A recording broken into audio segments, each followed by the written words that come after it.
Assalamualaikum warahmatullahi wabarakatuh. Perkenalkan, saya Siti Nuripitah. Saya merupakan dosen dari program studi agroteknologi Fakultas Pertanian Untidar. Nah, di sini saya ingin memberikan suatu gambaran materi tentang KN MIPA ataupun Kompetisi Nasional Bidang Matematika dan Ilmu Pengetahuan Alam. KN MIPA ini sendiri sebenarnya sudah mulai dirintis pada tahun 2009, yang awalnya terdiri dari 3 bidang, yaitu matematika, kimia, dan fisika. Kemudian pada tahun 2011 itu menjadi 4 bidang, yaitu matematika, kimia, fisika, dan biologi. Jadi ada tambahan satu, yaitu bidang biologi. Nah, tujuan adanya KN MIPA yaitu untuk meningkatkan motivasi belajar mahasiswa di bidang matematika, kimia, fisika, dan biologi. Kemudian yang kedua adalah untuk mendorong peningkatan kemampuan akademik dan untuk memperluas wawasan mahasiswa di bidang MIPA. Tujuan KN MIPA yang ketiga yaitu untuk memberikan masukan perbaikan pembelajaran di perguruan tinggi, khususnya dalam bidang matematika, fisika, kimia, dan biologi. Tujuan keempat yaitu untuk mendorong peningkatan kualitas pembelajaran di bidang MIPA dan juga menjadi sarana promosi dan untuk meningkatkan daya tarik di tengah-tengah masyarakat, khususnya mahasiswa di bidang matematika, fisika, kimia, dan biologi. Nah, kemudian siapa sih peserta dan dari KN MIPA ini? Ya, pesertanya adalah mahasiswa dari program studi sarjana atau yang setara di lingkungan Kementerian Pendidikan dan Kebudayaan. Nah, di mana mahasiswa ini berada maksimal di semester 8 dan juga terdaftar di Pangkalan Data Pendidikan Tinggi atau PDDikti. Jadi, mahasiswa tadi bisa dicek di Forlab Ristek Dikti Go ID. Kemudian mahasiswa ini berasal dari bidang ilmu MIPA ataupun ilmu yang relevan. Persyaratan yang kedua adalah mahasiswa ataupun peserta ini belum pernah mendapatkan medali emas atau juara satu pada masing-masing kompetisi nasional MIPA. Yang ketiga, khusus untuk peserta matematika, ini belum pernah mengikuti IMC ataupun International Mathematics Competition. Dan yang keempat, peserta seleksi tahap 2 adalah peserta terbaik hasil seleksi tahap 1 dan mendapatkan rekomendasi dari pimpinan perguruan tinggi di bidang kemahasiswaan.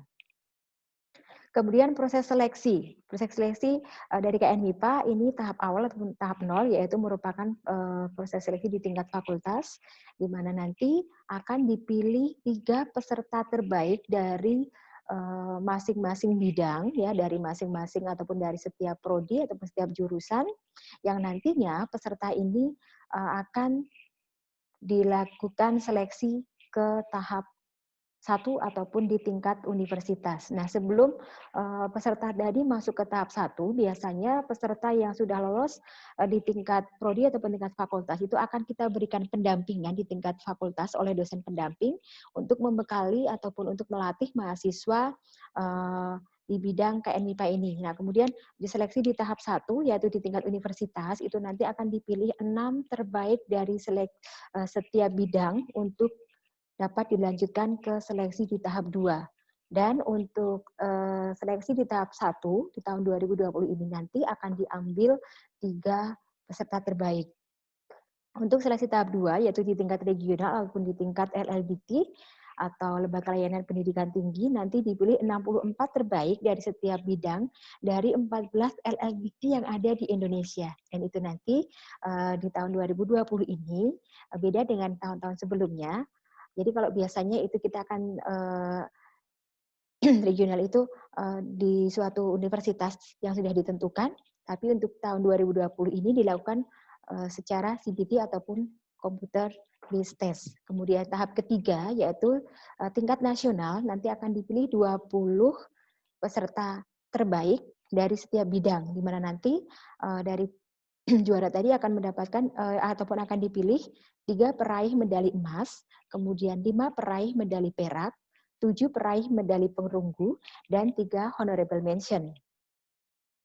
Kemudian untuk materi bidang yang akan dikompetisikan untuk bidang matematika yaitu meliputi aljabar linier, kemudian struktur aljabar, analisis real, analisis kompleks, dan kombinatorika. Kemudian untuk bidang kimia meliputi kimia anorganik, kimia fisika, kimia organik dan biokimia, serta kimia analitika. Untuk bidang fisika meliputi mekanika klasik, mekanika kuantum, elektrodinamika, termodinamika, dan fisika statistik, serta fisika modern.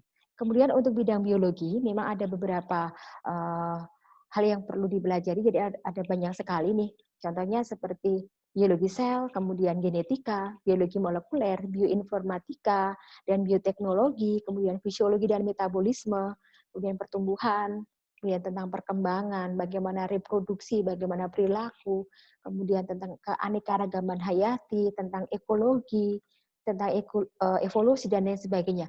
Kemudian untuk timeline kompetisi, pengumuman dari Pusat Prestasi Nasional itu biasanya di setiap tahunnya itu dilakukan di bulan Maret, ya, minggu pertama. Kemudian seleksi di masing-masing perguruan tinggi ini nanti dilakukan pada minggu kedua sampai dengan minggu keempat pada bulan Maret.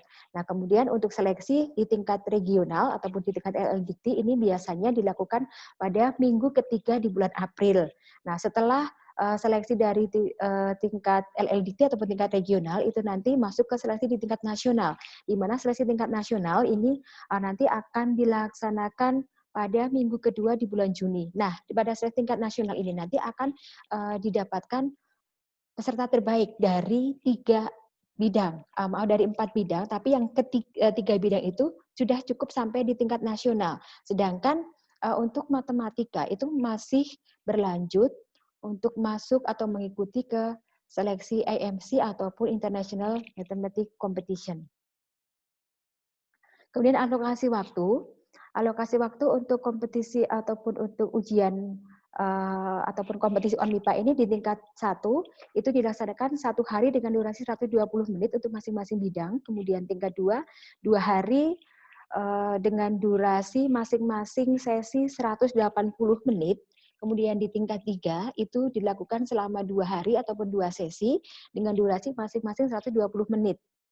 Kecuali untuk matematika ini dilakukan selama 240 menit. Kalau yang 3 bidang itu hanya waktunya selama 120 menit saja.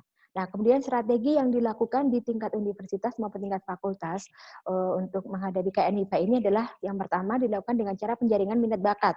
Nah, minat bakat ini nanti akan diketahui sejak mahasiswa baru itu masuk ke suatu universitas, kemudian akan dilihat bagaimana nilai rapot, kemudian bagaimana mahasiswa tadi memiliki bakat di bidang apa, akan dijaring di tingkat fakultas maupun di tingkat prodi, di mana seleksi ini nanti dimulai dari tahap program studi ya, yang kemudian di prodi itu akan dilakukan suatu pendampingan oleh dosen di suatu universitas atau pada masing-masing fakultas ya, yang nantinya pendampingan tadi akan dilakukan secara kontinu ya, secara rutin, yang sehingga mahasiswa tadi ataupun peserta KNMIPA tadi siap untuk berlanjut ke tahap 1, tahap 2 maupun tahap-tahap selanjutnya.